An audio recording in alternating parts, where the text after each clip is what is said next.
দাঁড়িয়ে আছেন, কষ্ট করে এটার কাভারেজ করছেন, তাদের প্রথমেই আমি ধন্যবাদ দিতে চাই। আমি ধন্যবাদ দিতে চাই আমাদের আমন্ত্রণে, ডাইরেক্টর্স গিল্ডের আমন্ত্রণে অন্যান্য যে সহযোগী সংগঠনগুলো আছে, যে সংগঠনগুলো আমরা সকলে একত্রে মিলেমিশে কাজ করি, তাদের নেতৃবৃন্দ এখানে উপস্থিত হয়েছে। আমি তাদেরকে ধন্যবাদ দিতে চাই যারা ডাইরেক্টর্স গিল্ডের আহ্বানে নির্মাতারা যাদের শুটিংয়ে থাকবার কথা, যাদের এই নিজের সময় নানা রকম প্রোগ্রামে থাকবার কথা, শুটিং করার কথা, সেটা বাদ দিয়ে আজকে রাস্তায় এরকম রৌদ্রোজ্জ্বল পরিবেশে এসে দাঁড়িয়েছে। আমাদের এই যে বর্তমান সমাজে যে বিষয়টা চলছে, এই বিষয়টা আমরা তীব্র নিন্দা এবং এর প্রতিরোধ দাবি করছি। কারণ আজকে সকালে আমি যখন পত্রিকা পড়েছি, সেখানে 5টির অধিক ধর্ষণের ঘটনা আমি নিজে পড়ে এসেছি সকালবেলায়। সুতরাং এটি একটি দুর্বিষহ ঘটনা। বাংলাদেশের মানুষদের মন থেকে কি মানবিকতা উঠে গেল?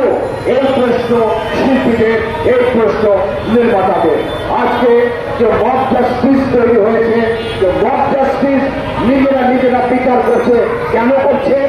যারা এগুলো করবার কথা, আইন প্রয়োগকারী সংস্থা যাদের এগুলো করবার কথা, স্বরাষ্ট্র মন্ত্রণালয় যাদের এগুলো করবার কথা, আইন মন্ত্রণালয়, আইন উপদেষ্টা, তারা যখন কোনো কিছুই করছে না, তখন জনগণ নিজের হাতে অনেক ক্ষেত্রে বিচারের দাবি করে দিচ্ছে এবং বিচারের কার্যক্রম তারা করছে।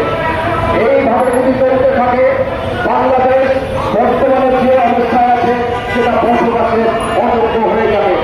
আমি আমার 2 কন্যা সন্তান যখন এই সমস্ত ধর্ষণের কথা বিভিন্ন সোশ্যাল মিডিয়াতে, পত্রপত্রিকাতে ঘুরে বেড়ায়, তখন আমার নিজের কাছে নিজেকে খুবই অপরাধী মনে হয় যে আমি আমার মেয়ের কাছে কি করে ভোট দেখাবো যে আমার মতো কোনো বাবা, কোনো মেয়ে, কোনো ছোট শিশু, নারী এরা ধর্ষিত হচ্ছে, এরা নানা রকম চরণ করার শিকার হচ্ছে।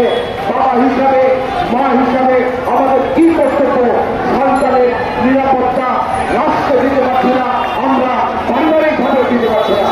সুতরাং আমি উদাত্ত কেন্দ্রে আজকে এখানে বলতে চাই, এই যে অবস্থা চলছে, ধর্ষণের যে মহামারী শুরু হয়ে গেছে, এটা অবিলম্বে বন্ধ করতে হবে। আপনাদের কাছে আমাদের অনুরোধ, আপনাদের লেখনীর মাধ্যমে, আপনাদের মিডিয়ার প্রচারণার মাধ্যমে এই বিষয়টাকে নিয়ে এমন একটা সোচ্চার করে তুলুন পুরো বাংলাদেশকে, যাতে এই ধর্ষকদের, এই প্রচারকদের সর্বোচ্চ যে শাস্তি সেটা নিশ্চিত করতে এই সরকার বাধ্য হয়। আর তা না হলে আমরা বলতে চাই, এই বিশৃঙ্খলা, এই উশৃঙ্খলা শিল্পী সমাজ, নির্মাতা সমাজ আর মেনে নেবে না।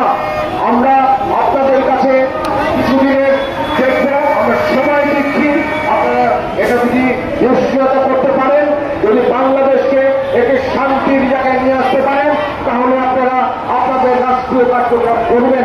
তা না হলে এই মিটিং থেকে আমরা সুনির্দিষ্ট যে উপদেষ্টাদ্বয় আছে, যাদের এটার দায়িত্ব, যারা দায়িত্ব পালনের ব্যর্থ হয়েছেন, তাদের পদত্যাগের জোর দাবি করছি।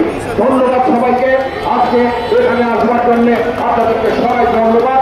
আমি আজকের এই মানববন্ধনের সমাপ্তি এখানেই ঘোষণা